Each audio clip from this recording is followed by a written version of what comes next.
This is the third and final video in the series exposing Ray Comfort and Kirk Cameron in Way of the Master. Evolution, at its core, is not only male chauvinistic, but it's also very racist.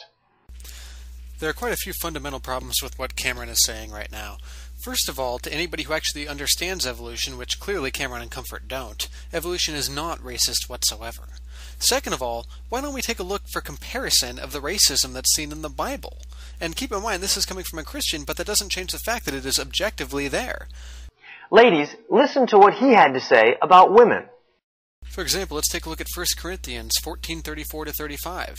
Let your women keep silence in the churches, for it is not permitted unto them to speak, for they are commanded to be under obedience. And if they will learn anything, let them ask their husbands at home, for it is a shame for women to speak in the church. That actually sounds pretty sexist to me. Or you could go down to Leviticus 12:2-12:5, where basically it says that a woman is unclean for 7 days if she gives birth to a male child, but she's unclean from 14 to 66 days if she gives birth to a female child. Or any of the many other places in the Old Testament where it goes on to say, there's even actually one verse where it claims to say that it's after a battle, saying go on and kill the babies and rape the women. Now the irony and the hypocrisy of the situation is that evolution says absolutely nothing about sexism, yet however the literalistic point of view in the Bible that they're promoting absolutely does at its core. Now, ladies and gentlemen, a quote mine is what happens when you take a quote completely out of context to convey a meaning which supports your agenda and which is completely conflicted by which the author originally meant. For example, in the last video I gave you the quote by Stephen Jay Gould when he was talking about the fossil record. Cameron and Comfort completely lied about what he said and ignored his clarifications to suit their own agenda. Now, this next basic string of videos is essentially them going on and quote mining most scientists, and keep in mind, take a look at the dates at which they lived regarding evolution. Sir Arthur Keith, the physical anthropologist and anatomist who wrote the foreword to Darwin's Origin of the Species 100th Anniversary Edition, said, "Evolution is unproved and unprovable. We believe it only because the only alternative is special creation, and that is unthinkable." To begin with, this man died before the structure of DNA was even discovered. Okay, he was born a year after the Civil War ended, so I think that says something in itself.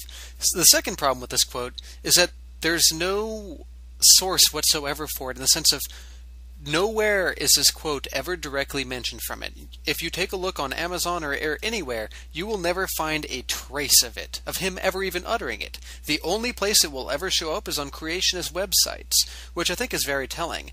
Lastly, about the being attributed to him in the foreword of the 100th anniversary edition of Origin of Species, he died in 1955. The 100th anniversary was written in 1959. So I don't know exactly how he wrote the foreword 4 years after he died and included this, because it's definitely not there. Malcolm Muggeridge, British journalist and philosopher, said, "I myself am convinced that the theory of evolution, especially the extent to which it's been applied, will be one of the great jokes in history books of the future." To begin with, Malcolm Muggeridge was born in 1903. Second of all, he's not exactly a biologist whatsoever. He's a journalist and a philosopher. So his opinion on biological matters is relatively moot. Example of a transitional form, going from one kind of an animal to another kind. Transitional form between one and another. Well, the thing is, it already is an animal, whatever it is. You mean like saying one that's halfway between this and this animal?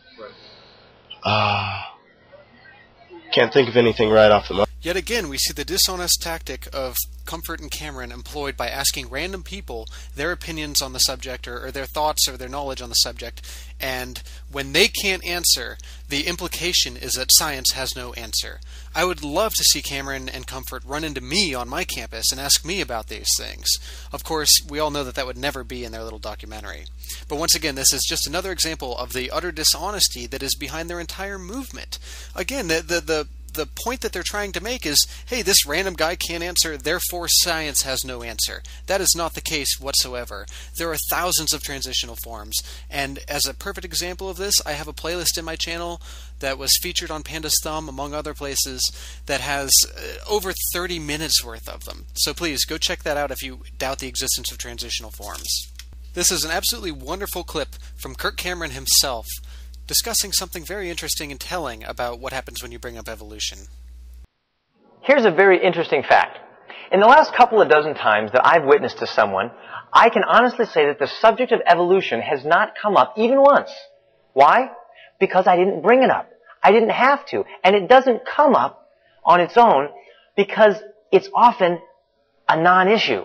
When you learn how to speak to a person's conscience and circumnavigate the intellect, the subject of evolution seems to disappear.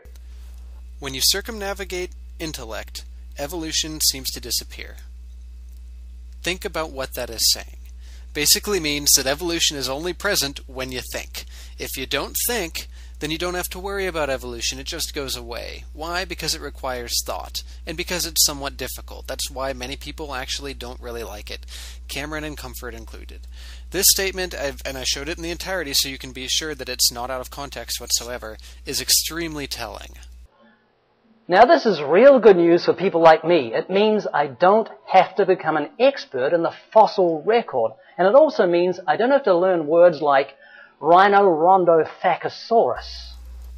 Ironically, I just actually stumbled upon this clip. I hadn't seen this in like a month or so, and I'd completely forgotten about it. And I just saw it right after I recorded the last bit about with creationism, you don't have to learn anything, or you don't have to think, and that's why people like it, because it's just so easy.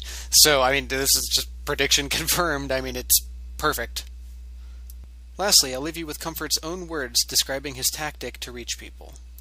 Let's look at an analogy that's going to make a very important point. Let's say you're on an airplane and you're trying to convince another passenger to put on a parachute because you know at any moment he's going to have to jump 25,000 feet out of the plane. You have two lines of reasoning.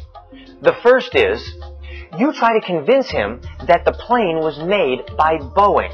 Now, this is important because it will give credibility to the emergency card, which will tell him about the parachute. So, you point out the fact that the maker's name is written all over the plane. He doesn't buy it. He thinks the plane happened by accident. Then, you tell him that it's a relatively new plane. He thinks it's an old plane. You say you have proof. So does he. And as long as you disagree, he ignores the emergency card and you find yourself in a frustrating and perilous situation.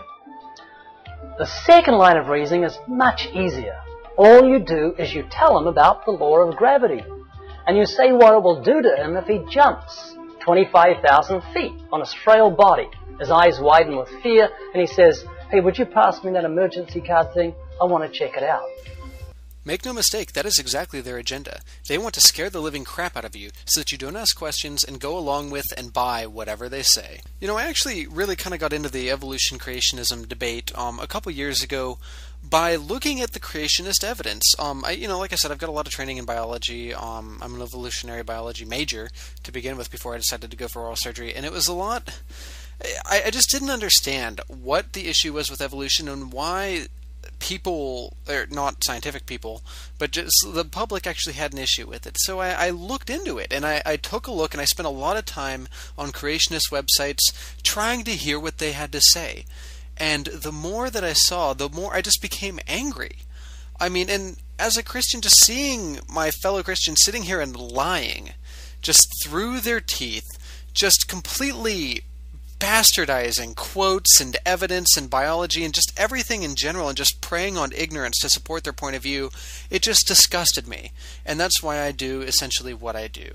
So in conclusion, what people like Kirk Cameron and Ray Comfort and Kent Hovind have to say actually makes a lot of sense if you're not educated at all in biology. Unfortunately, to people who are educated in the subject, and when you actually take a look at the facts, it becomes readily apparent that they're lying, and the evidence doesn't support them. So what does it say about the veracity of one's position when they have to resort to lies, dishonesty, and they must rely on your ignorance of the subject to convince anyone? You know, you can fool some of the people some of the time, but you can't fool all the people all the time. And when you try and pull one past people like me and lie to me, we get pissed and we expose you as the liars and hypocrites that you really are.